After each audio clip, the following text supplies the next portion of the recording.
enseignants et enseignantes et élèves francophones et francophiles, salut et bienvenue à la revue de la leçon 17 de l'école du dimanche des jeunes adultes et des jeunes. Nous vous remercions pour l'écoute de toutes nos précédentes revues de l'école du dimanche des jeunes adultes et des jeunes. Aidez-nous à toucher plus d'enseignants et plus d'élèves cette année. Aimez, partagez et abonnez-vous à cette chaîne YouTube. Je vous souhaite joyeux Noël ce jour et bonne et heureuse année 2023 d'avance au nom de Jésus-Christ. Amen. Merci et que Dieu vous bénisse tous au nom de Jésus-Christ. Je suis votre hôte et frère Paul, pasteur Paul Ézéchiel.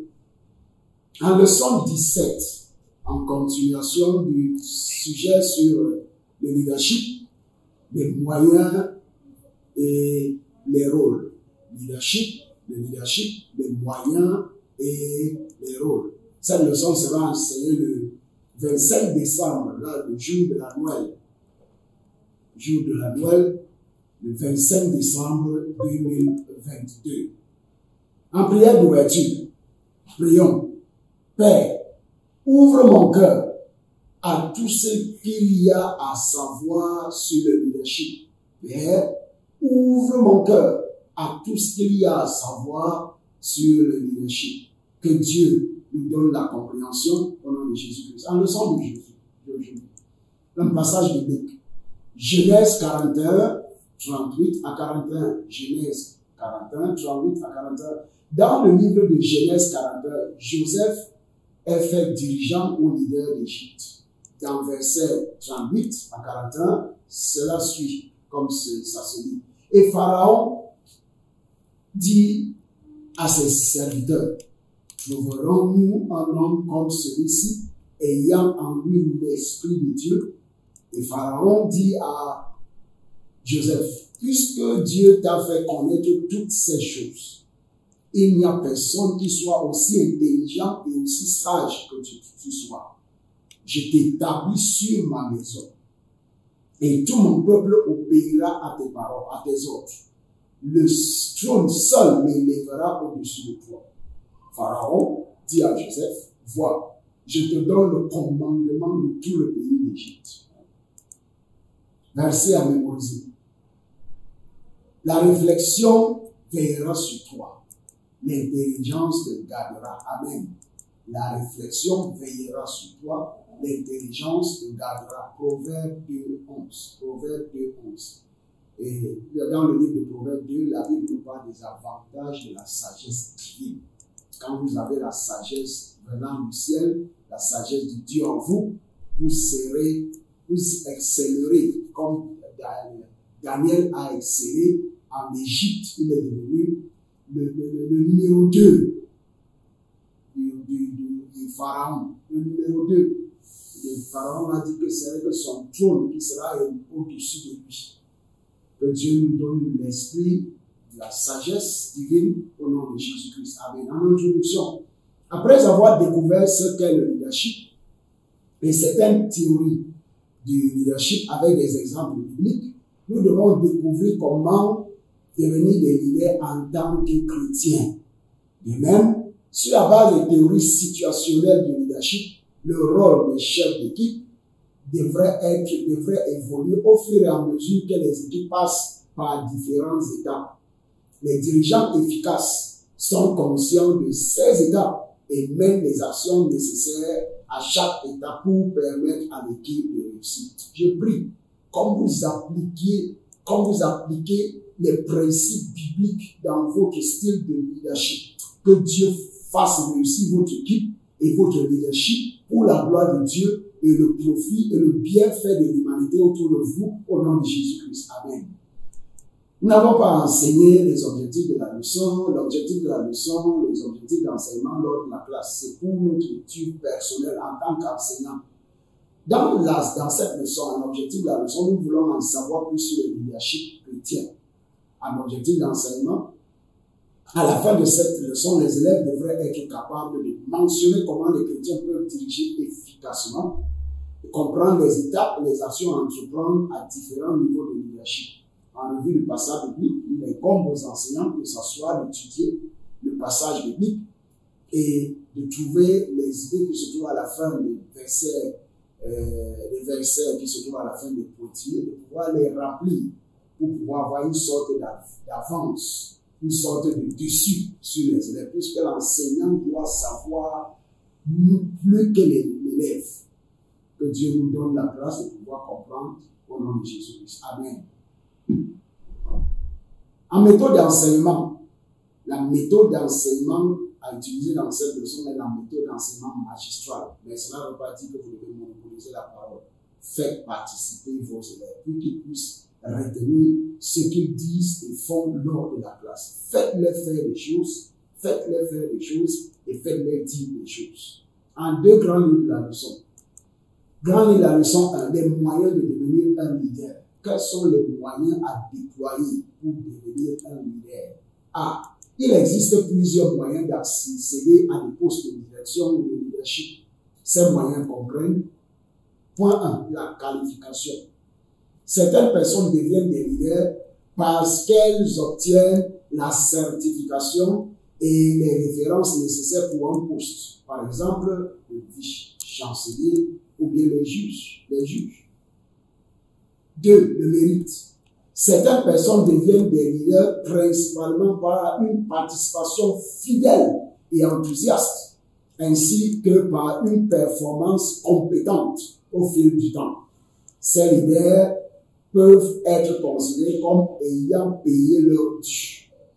Dans 1 Samuel 17, 31 à 37, 1 Samuel 17, 31 à 37, dans le livre de 1 Samuel 17, dans ce chapitre-là, nous voyons Goliath défier les Israélites, nous voyons Isaïe envoyer David dans le camp de Saul, et nous voyons David tuer Goliath. De 31 à 37, la Bible dit: lorsqu'on a entendu les paroles prononcées par David, on les répéta devant Saul, qu'il les fit chercher. David dit à Saul: que personne ne se décourage à cause de ce Philistin. Ton serviteur ira se battre avec lui. Saul dit à David: tu ne peux pas aller te battre avec ce Philistin, car tu es un enfant, et il est un homme de guerre dès sa jeunesse. David dit à Saul: ton serviteur faisait paître les brebis de son père, et quand un lion et un loup venaient en enlever une du troupeau, je courais après lui, je le frappais et j'arrachais les brebis de sa peau. S'il se dressait contre moi, je le saisissais par la gorge, je le frappais et je le tuais. C'est ainsi que ton serviteur a terrassé le lion et loup, et il en sera du Philistin, de cet incirconcis, comme de l'un d'eux, car il a insulté l'armée du Dieu vivant. En verset 37, David dit encore: l'Éternel qui m'a délivré de la griffe du lion et de loup, et de la patte de loup, me délivrera aussi de la main de ce Philistin. Et Saul dit à David: va, et que l'Éternel soit avec toi. Amen. Saul fit mettre ses vêtements à David, il plaça sur sa tête un casque d'airain et le revêtit d'une cuirasse. Par exemple, les leaders des associations d'étudiants. La capture. Certaines personnes deviennent des leaders en faisant campagne pour un poste, en faisant de la politique ou en manœuvrant d'une autre manière pour obtenir un poste. Les leaders de cette catégorie peuvent également prendre possession ou s'emparer de la position par des moyens positifs ou négatifs. Par exemple, les politiciens, les dictateurs militaires, etc. L'identification.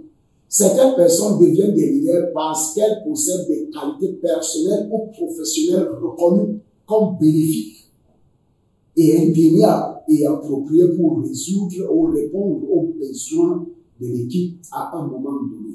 Dans Genèse 41, 38, 41 à 41, Genèse 41, 38 à 41. Dans le livre de Genèse 41, il s'agit de Joseph qui est fait dirigeant au leader d'Égypte. Dans le verset 38 à 41, et Pharaon dit à ses serviteurs, trouverons-nous un homme comme celui-ci, ayant en lui l'esprit de Dieu? Et Pharaon dit à Joseph, puisque Dieu t'a fait connaître toutes ces choses, il n'y a personne qui soit aussi intelligent et aussi sage que toi. Je t'établis sur ma maison et tout mon peuple obéira à tes ordres. Le trône seul m'élèvera au-dessus de toi. Et Pharaon dit à Joseph, vois, je te donne le commandement de tout le pays d'Égypte. Par exemple, le chef de projet d'une entreprise, les représentants du coût, etc. Le défaut.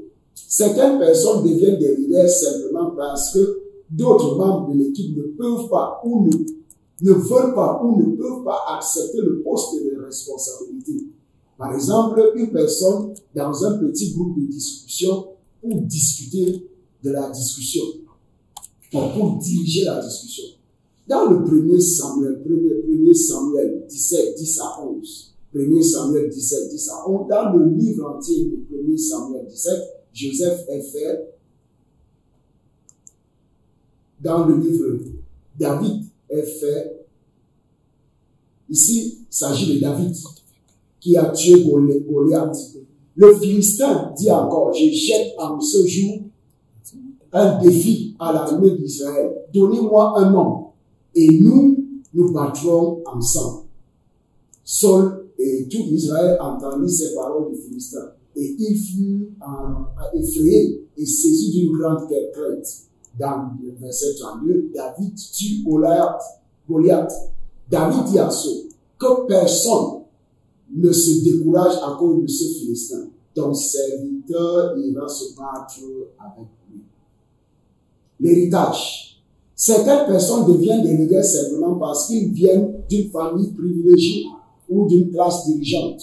Par exemple, les enfants des grands propriétaires d'entreprises, les descendants royaux. En point B, les catégories se chevauchent également. Les catégories de leadership se chevauchent également, ce qui fait que quelqu'un peut accéder à une position de leadership, des leaders, par plusieurs façons. Les leaders peuvent être performants et apporter une contribution précieuse à leurs équipes, indépendamment de la manière dont ils ont été sélectionnés ou désignés comme leaders. En activité de classe 1, partagez avec la classe les moyens par lesquels vous avez atteint la position de leader que vous avez occupé dans le passé ou que vous occupez actuellement. Quels sont les moyens par lesquels vous avez atteint cette position de leader dans le passé ou cette position que vous occupez actuellement. En grande ligne de leçon 2, le rôle des leaders. Quels sont les rôles des leaders? Certaines situations dont les dirigeants efficaces doivent être conscients et les actions qu'ils peuvent entreprendre pour y faire face aux différentes étapes du développement de l'équipe sont brièvement décrites ci-dessus. La formation. Les leaders jouent un rôle dominant à ce stade.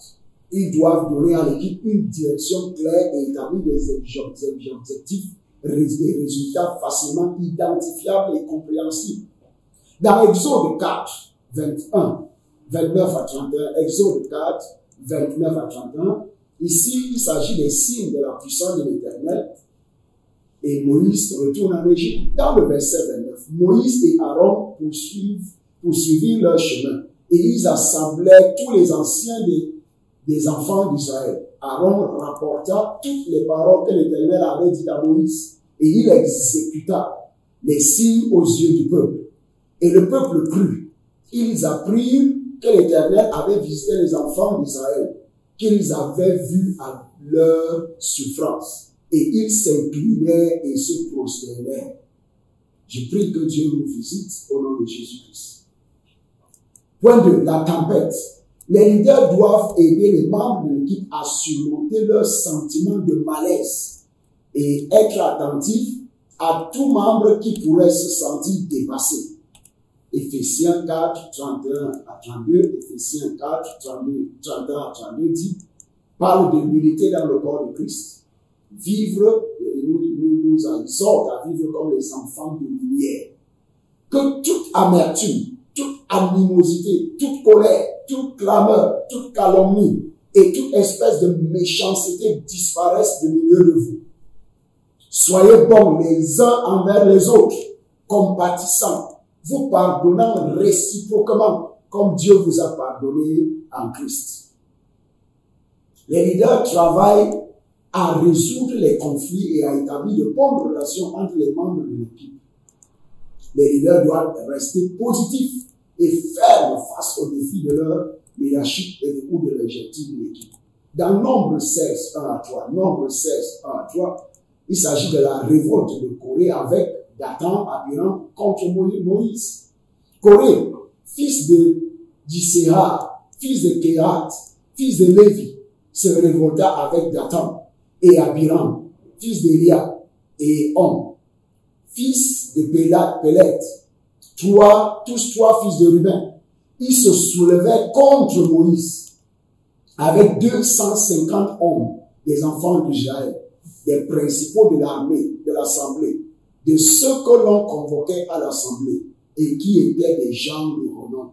Ils s'assemblaient contre Moïse et Aaron et il leur dit, c'en est assez, car toute l'assemblée, tous sont saints et l'Éternel est au milieu d'eux. Pourquoi vous élevez-vous au-dessus de l'assemblée de l'Éternel? Je prie que l'esprit de la rébellion contre le leadership, que ce soit séculier ou chrétien, que cet esprit soit chassé de votre cœur au nom de Jésus-Christ. La normalisation. Les membres de l'équipe en viennent à respecter l'autorité du leader et certains membres font preuve de leadership dans des conditions ou domaines spécifiques. À ce stade, les chefs d'équipe peuvent prendre le recul par rapport à l'équipe, car les membres individuels assument une plus grande responsabilité. Dans Exode 18, 14 à 17, Exode 18, 14 à 17, il s'agit dans ce chapitre d'Exode 18 de la visite de Jéthro, le sacrificateur de Madian, beau-père de Moïse, et des conseils de Jéthro à Moïse. Dans le verset 14 à 17, le beau-père de Moïse vit tout ce qu'il faisait pour le peuple. Et il dit, que fais-tu là avec ce peuple? Pourquoi sièges-tu tout seul? Et tout le peuple se tient-il devant toi depuis le matin jusqu'au soir? Moïse répondit à son beau-père, c'est que le peuple vient à moi pour consulter Dieu. Quand ils ont quelques affaires, ils viennent à moi. Je prononce entre eux et je fais connaître les ordonnances de Dieu et ses lois. Le beau-père de Moïse lui dit, ce que tu fais n'est pas bien. Ce que tu fais n'est pas bien. C'est également à ce stade qu'une hiérarchie d'équipe est établie.